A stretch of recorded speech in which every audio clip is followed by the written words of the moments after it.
Hello friends, welcome to my channel same cooking vlogs. Recipe వచ్చేసరికి సమోసా అండి, onion samosa. So మైదాని అలాగా నేను చూపించిన కప్స్తో 3 కప్స్ తీసుకున్నాను. సో ఆ మైదాని వాటర్తో కొంచెం కలుపుకుంటూ దాంట్లో కొంచెం కాగబెట్టిన నూనె కొంచెం పోసుకుంటూ కలిపితే చేతికి అంటదు. చక్కగా అట్లా రౌండ్గా నీట్గా ఒక ముద్దలాగా వస్తుంది చక్కగా.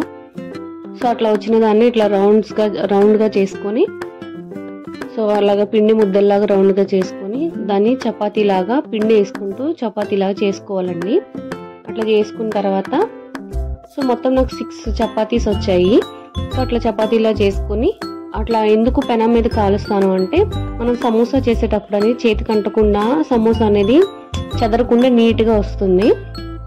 సో అట్లా రావడం కోసమని అట్లా కాలినట్టు అట్లా కాల్చేసి అట్లా 6 అలా కాల్చేసి పక్కన పెట్టుకున్నాను. అలా పక్కకు తీసుకుని ఒకదాని మీద ఒకటి అట్లా పరుచుకొని చక్కగా స్క్వేర్ షేప్లో కట్ చేసుకోవాలి 4 వైపులా. అలా 4 వైపులా కట్ చేసుకున్న తర్వాత మళ్ళీ మనం దాన్ని మధ్యలోకి కట్ చేసుకోవాలి. అప్పుడు లేయర్స్ వస్తాయండి. ఆ వచ్చిన లేయర్స్ని చక్కగా సమోసాలాగా ప్రిపేర్ చేసుకోవచ్చు.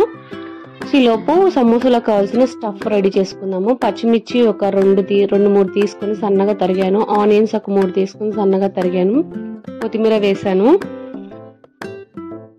చూడండి, వీడియోలో చూపిస్తున్న విధంగా కొత్తిమీర వేసాను. తర్వాత దానిలోకి అంతా కలుపుకున్నాను స్పూన్ పెట్టి. అలా కలిపిన తర్వాత మనం దాంట్లోకి ఉప్పు 1 స్పూను, కారం 1 స్పూను, నేను చూపించిన స్పూన్స్తో తీసుకోండి, కరెక్ట్గా సెట్ అవుతాయి. అలాగే కొంచెం గరం మసాలా తీసుకున్నాను, కొంచెం ధనియాల పొడి, కొంచెం లవంగాలు ఈ పొడి తీసుకున్నాను. సో అలా తీసుకున్న తర్వాత మొత్తం మిశ్రమాన్ని కలుపుకోవాలి. మనము కలుపుకున్న తర్వాత బాండీలో కొంచెం ఆయిల్ వేసుకొని ఇదంతా ఈ మిశ్రమాన్ని అంతా దాంట్లో వేసుకొని కొంచెం అల్లం వెల్లుల్లి పేస్ట్ వేసుకొని కలుపుకోవాలండి.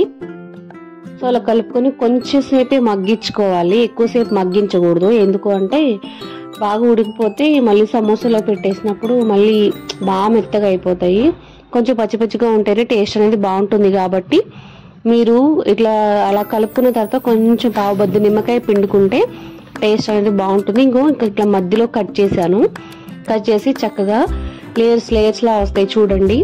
ఇప్పుడు నేను తీసి చూపిస్తాను, వీడియోలో చూపించిన విధంగా వస్తాయి. సో అట్లా ఆ సమోసాను అట్లా ఫోల్డ్ చేసుకోవాలి. వీడియోలో చూపిస్తున్న విధంగా అట్లా ఫోల్డ్ చేసుకుని స్టఫ్ని దాంట్లో పెట్టుకొని మైదాని విడిగా కొంచెం ఒక 3 స్పూన్స్ తీసుకొని కొంచెం జెల్లీగా కలుపుకోవాలి. కలుపుకున్న తర్వాత ఈ సమోసాని ఏదైతే ఫోల్డ్ చేసుకున్నామో ఆ ఫోల్డ్ చేసుకున్న మడతల్ని అలా సమోసా రాసి అట్లా స్టిక్ చేసుకోవాలి. చూడండి, అలా స్టఫ్ దాంట్లో పెట్టి సమోసాలో అట్లా మైదా పెట్టి స్టిక్ చేసుకోవాలి. చక్కగా నీట్గా మంచి షేప్ వచ్చాయి సమోసాలన్నీ. టేస్ట్ కూడా చాలా బాగుందండి. మనకి కావాలి అనుకుంటే చక్కగా ఆ సమోసాలో ఆలు సమోసా చేసుకోవచ్చు, చికెన్ సమోసా చేసుకోవచ్చు. అవి కూడా త్వరలోనే మీకు చేసి వీడియో పోస్ట్ చేస్తాను. చాలా బాగుంటాయి టేస్ట్. దాంట్లోకి టమాటా సాస్ వేసుకొని తినొచ్చు చక్కగా.